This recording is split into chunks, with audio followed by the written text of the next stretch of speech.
hustlers till we die. Remember that? Ain't nothing else for them. Hey yo, what's up, let's keep it real, son. Count this money, you know what I'm saying? Yeah. Hey yo, put the grants over there in the safe, you know what I'm saying? Cause we spitting these Jacksons. The Washingtons go to wifey, you know how that go. I'm saying that's what this is all about, right? Yo, then what, man, what? I think that to some extent the environment in which some of these children grow up has impacted on them.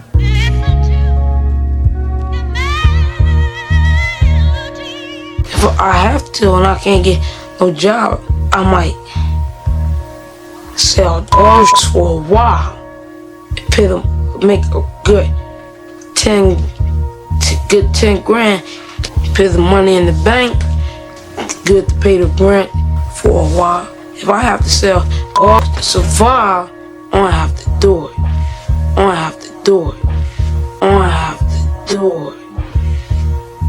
The mentality of many young kids in the early 80s was just that, survival. Because every child didn't grow up with the benefit of a stable household or environment. Unless you lived it, walked it, smelled it. You couldn't understand the mindset of young children growing up in this type of environment. The Republican nominee traveled to the South Bronx, where rampant urban blight has left dozens of city blocks a virtual wasteland.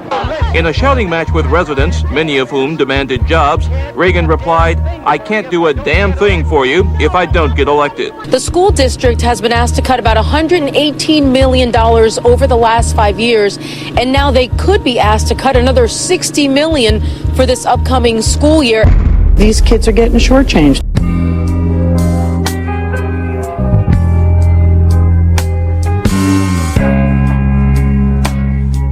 It's a drug that started on 145th Street and went to 42nd Street in 3 months. And 3 months after that, it went from 42nd Street to the entire Northeast.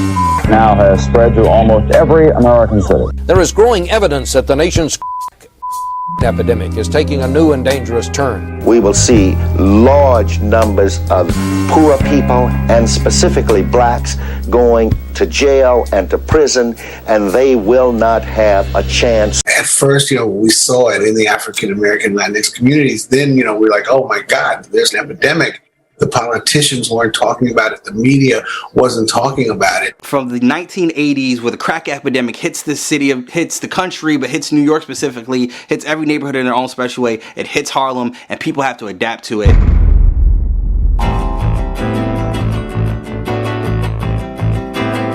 And adapting became normal. Adapting to crime, lack of resources, inequality, vacant lots, abandoned buildings. Not just one abandoned building. Imagine a whole city block with abandoned buildings on each side. This was the scene across many New York City neighborhoods that can only be described, or better yet, compared to as the aftermath of a war zone. All of this while a new drug swept across the city. Planting the seeds that drugs are wrong and that drugs are harmful may work in some cases, perhaps in many cases. But for people who live with the everyday reality of drugs and drug dealers, it's a totally different story.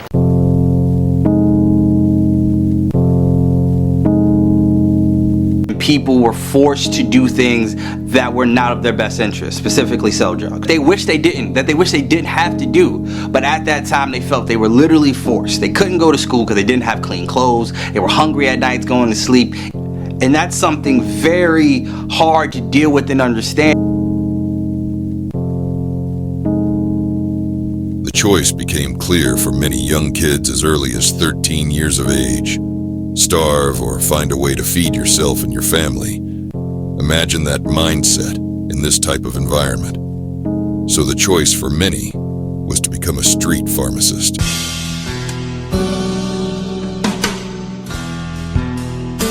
When the 80s was coming in, they already was at the table getting ready to put large quantities of a substance coming from Colombia called cocaine.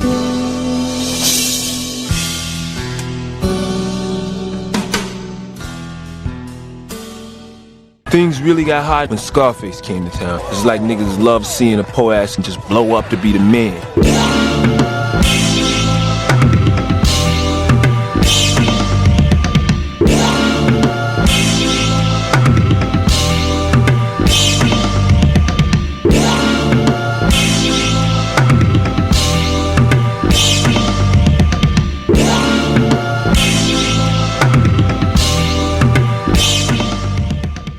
it was all good. In the 80s, everybody was good. Everybody was making money.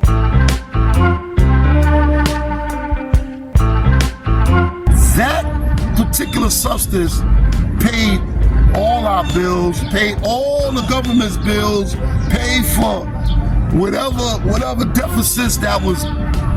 If the nation was behind, everybody was getting a cut. The police were not stopping it. That's a big part of it.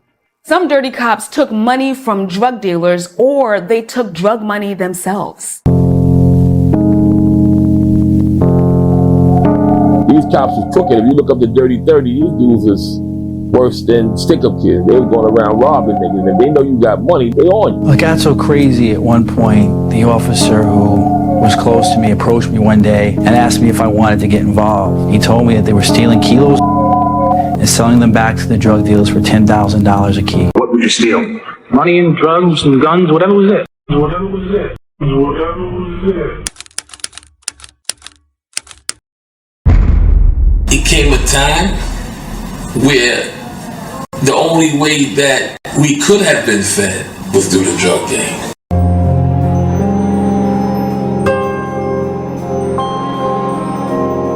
Over 30 years later, there are some critics that didn't live in that time, that criticized the decisions that was made, but I think it gets lost on how young these individuals were. Imagine a 16 or 17-year-old making hundreds of thousands of dollars daily while navigating through inhumane conditions and becoming desensitized to it. I hear many people say, why didn't they invest in the community? Well, what teenager at that time was thinking about buying vacant lots, abandoned buildings, and residential properties that were unfit to live in? The same places they grew up and witnessed every type of crime. What teenager at that time was thinking 20 years in the future and seeing a Starbucks or a Whole Foods come to those areas? If, and by the time those teenagers made it to their 20s with a different mindset to invest, they were taken off the streets and starting a 20-year or life federal or state drug prison sentence. The Rockefeller drug laws are unjust laws that have been on the books for over 30 years. Those laws take nonviolent first-time offenders and lock them up for a very long time. And there are many people who are innocent of any real crime, just guilty of abusing themselves. Those people sometimes go to jail for up to 20 years. To give a kid 20 years, 25 years for basically a misdemeanor is just ridiculous.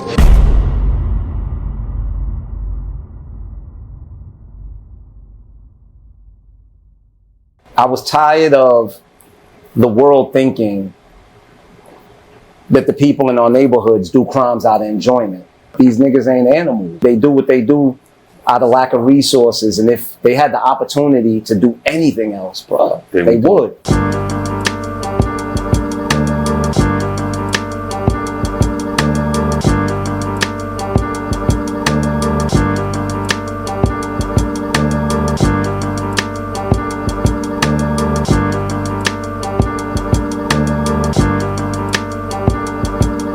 No, hustler is anybody, like you can be a hustler. A hustler is anybody that gets up every single day and figures out a way to make good for themselves in this society.